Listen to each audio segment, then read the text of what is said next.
Hello, and thank you for watching. My name is Jeremiah Jocelyn, Project Manager with America's Home Place in Oxford, Alabama. Today, I'm standing in front of one of my favorite house plans at one of my favorite stages of the build. This is the San Miguel. Now, the San Miguel is very versatile in the sense that we have multiple floors. It's a two-story home.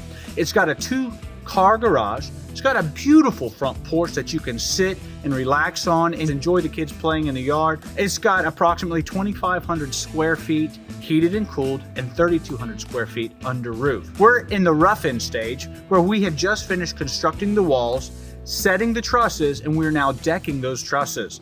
This is a very, very quick process. It goes up fast, but it's really where you start to see your home take shape. You can see a full set of plans, which is customizable to meet your specific needs at americashomeplace.com. If you have any other questions about the San Miguel house plan, don't forget to go to americashomeplace.com and check us out.